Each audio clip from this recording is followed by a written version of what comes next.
हमने तुमको बख्शा और कयामत तक जो तुम्हारे मजहब पर होगा यानी तुम्हारी तकलीद करेगा उसको भी बख्श दिया। ए हनफियों तुम्हें मुबारक हो, क्या बात है? हजरत इमाम आजम अबू हनीफा रज़ियल्लाहु तआला अन्हु, आए हाय, आपकी सीरत इतनी शानदार है और इतनी जिसको आप कहें कि उसकी जहते हैं कि अकल हैरान हो जाती है। आपने अपनी जिंदगी में 55 बार हज किया। जब आखिरी बार हज की सआदत हासिल की तो खुदाम काबा शरीफ ने आपकी ख्वाहिश पर बाबुल काबा खोल दिया। आप बड़ी इज्जो नियाज के साथ, आजी इनकिसारी के साथ बैतुल्लाह के दोनों सुतूनों के दरमियान खड़े हुए, नवाफिल पढ़ना शुरू किए। आपने 2 रकात के अंदर पूरा कुरान खत्म कर लिया। काबे के अंदर खड़े होकर 2 रकातों में पूरा कुरान पाक खत्म किया। फिर देर तक रो रो कर मुनाजात करते रहे।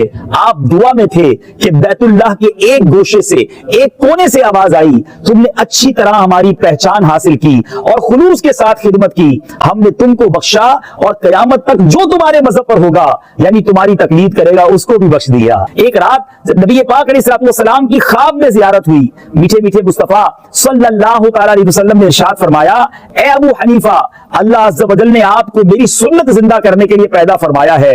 आप गोशा नशीनी का हरगिज इरादा ना करें, यानी आपको मना फरमाया गया। आपने भी इख्तियार नहीं की थी गोशा नशीनी, नियत की थी, मगर नबी पाक ख्वाब में आकर फरमा रहे हैं कि आपको अल्लाह ताला ने मेरी सुन्नत को जिंदा करने के लिए पैदा फरमाया है। गोया इमाम आजम को चुना गया। आपने अक्सर बुजुर्गों के बारे में सुना है कि जी रोजाना एक कुरान पढ़ते थे।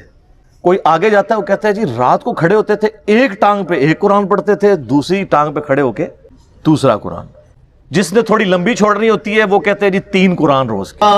खूंटी गाड़ी हुई थी दीवार में, कुछ भी समझ लें, हुक लगाया हुआ, उसको पकड़ लेता और एक टांग उठा लेता, बिस्मिल्लाहिर्रहमानिर्रहीम सूरह फातिहा से कुरान पढ़ना शुरू करता और उठाई हुई टांग जमीन पर उस वक्त रखता था जब पूरा कुरान खत्म कर लेता था। इसलिए कि हुजूर आपके मुजाहिदों की इब्तिदा क्या थी? आपने फरमाया मेरे मुजाहिदों की इब्तिदा ये थी कि इब्तिदा में मैं हर रात एक पांव पे खड़ा होकर एक कुरान करीम तिलावत किया करता था। 8 कुरान वाला वर्जन भी है सर। फजाइल अमाल उठाएं, ये मैं यानी कोई जुबानी कलामी बातें नहीं कर रहा हूं, ये वो टेक्स्ट बुक है जिसके बारे में दावा किया जाता है कुरान के बाद सबसे ज्यादा दुनिया में पढ़ी जाने वाली किताब है फजाइल अमाल। तो ये फजाइल अमाल में लिखा हुआ है मेरे भाई कि एक बुजुर्ग थे रोजाना एक कुरान पढ़ते थे। एक और बुजुर्ग का लिखा साथ कि वो 3 कुरान रोजाना पढ़ते थे। फिर आगे कहते 8 कुरान भी रोजाना पढ़ते थे। और फिर लिखा कि इमाम अबू हनीफा रहिमहुल्लाह ताला रमजान शरीफ में 61 कुरान पढ़ते थे। 61 की गिनती वो कहते हैं एक कुरान दिन में एक रात में, कितने हो गए? 60। और एक तरावीज भी। हाँ जी, एक 8 फिर ताक करना था ना उन्होंने।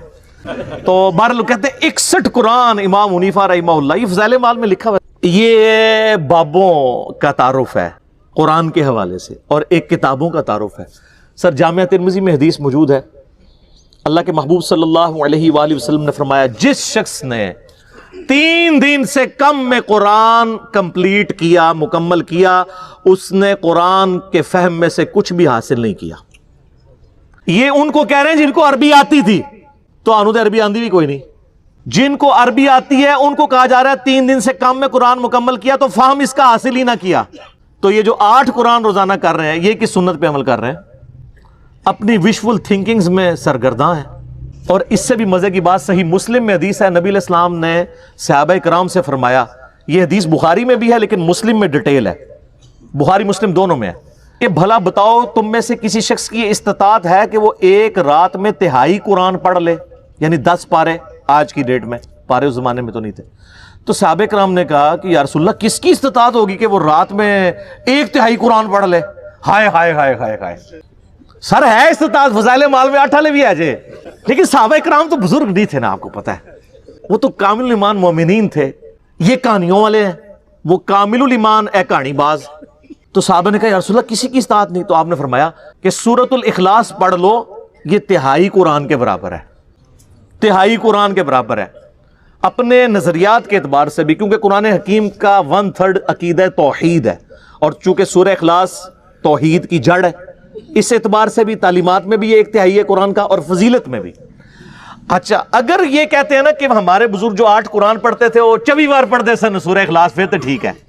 8 × 3 = 24। 24 टाइम्स अगर सूरह इखलास कोई पढ़ ले और 8 कुरान रोजाना के, अगर ये कहते हैं फिर तो ठीक है। लेकिन आपको भी पता है कि उन्होंने ये नहीं कहा हुआ, क्योंकि इस पे पूरी रात एक टांग पे खड़ा नहीं होना पड़ता। सूरह इखलास अगर किसी ने पढ़नी है 3 दफा, कितना टाइम लगता है। और आपको एक ओरिजिनल मदनी लतीफ़ा सुनाते हैं। यहाँ पे जेलम हमारे शहर के अंदर तबलीगी मरकज़ है। कभी कभार मैं जोर की नमाज में वहाँ चला जाता हूँ, तो जोर की नमाज के बाद ना फ़ज़ाइल अमाल की तालीम होती है। अब वो आलिम दीन है जो वो फ़ज़ाइल अमाल पढ़ के सुना रहे होते हैं, और सामने मदरसे के बच्चे भी होते हैं। तो मैंने अपने बच्चों को पाबंद किया कि तुमने भी सुन लिया करो तालीम ना। अब मेरा एक बच्चा माशाल्लाह 10 साल का है और एक ऑलमोस्ट 11 साल का।